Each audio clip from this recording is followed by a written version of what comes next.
ये दिशा की दूसरी बैठक है जिसमें मुझे भाग लेने का सौभाग्य मिला। सारी जो डिस्ट्रिक्ट की में योजनाएं जो इम्प्लीमेंट होती है उसकी रिव्यू डीएम साहब ने ऐसा बोला है। डीएम साहब ने उसका एक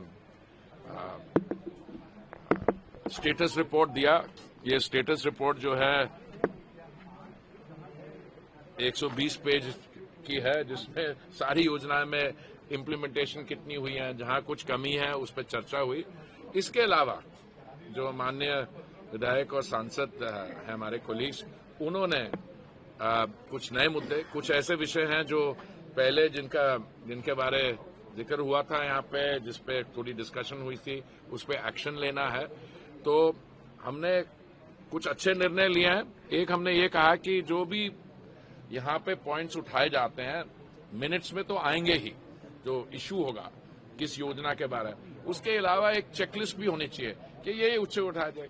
जैसे किसी पिछली मीटिंग में ये कहा गया कि एक ग्रामीण क्षेत्र में एक स्थान ऐसा है जहां पे दुर्घटना एक्सीडेंट ज्यादा होते हैं, तो वो क्या जो एनएचएआई के रिप्रेजेंटेटिव उन्होंने ये बताया कि हमारा एक सड़कों पे सेफ्टी ऑडिट चल रहा है।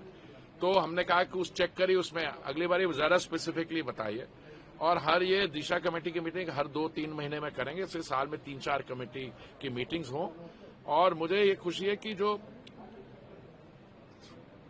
जो एटमॉस्फेयर है बहुत कोऑपरेटिव रहा। ये हमारे मित्र लोग हैं समाजवादी पार्टी के, वो कहते हैं लड़ाई दिल्ली में करेंगे। वहां दिल्ली में भी लड़ते नहीं है हमसे, वैसे देखा जाए तो हमारी वो खिंचाई करने की कोशिश करते हैं थोड़ी सी, पर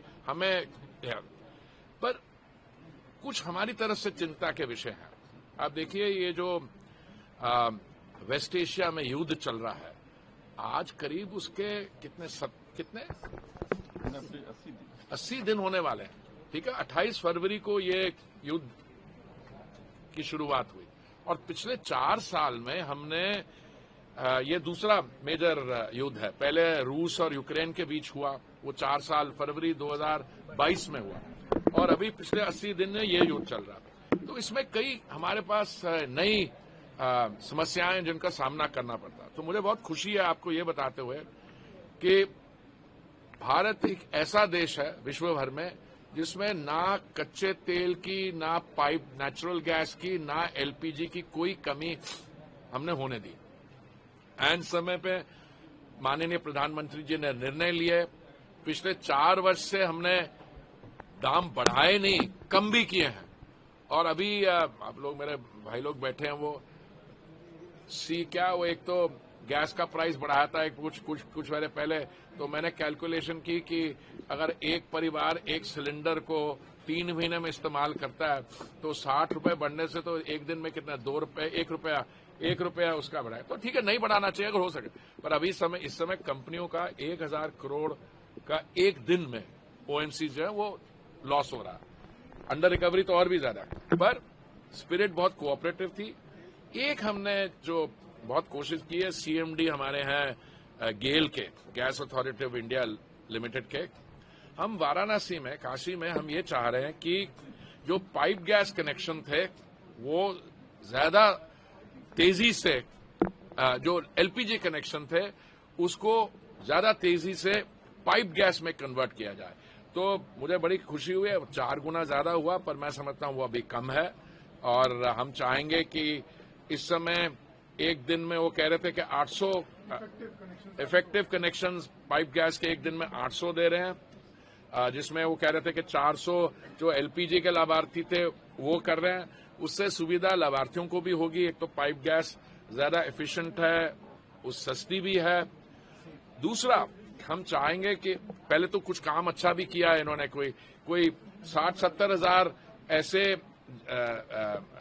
जब रसोई में, जहां पे एक दिन में 60-70 हजार बच्चों को खाना जाता था एटसेट्रा, जहां पे एक महीने में 6000 सिलेंडर लगता था, कमर्शियल सिलेंडर लगता था, उसको रिप्लेस कर दिया पाइप गैस।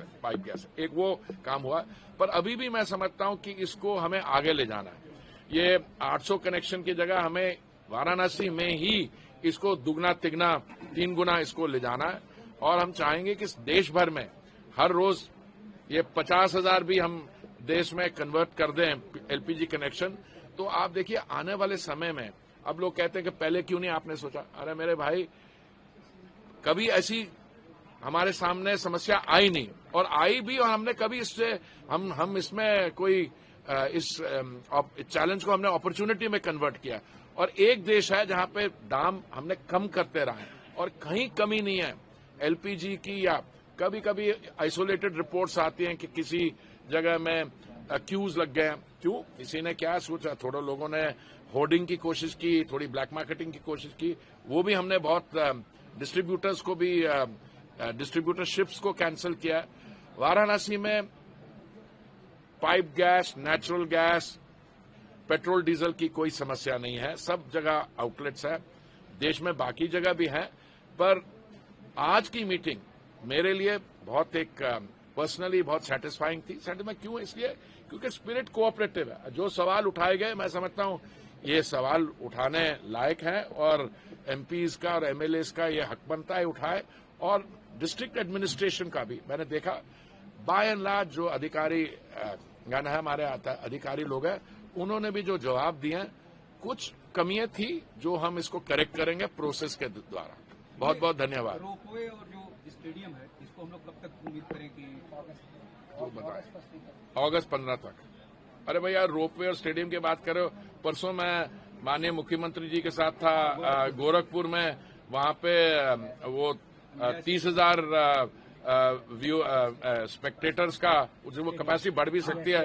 एक इंटरनेशनल लेवल का क्रिकेट स्टेडियम बन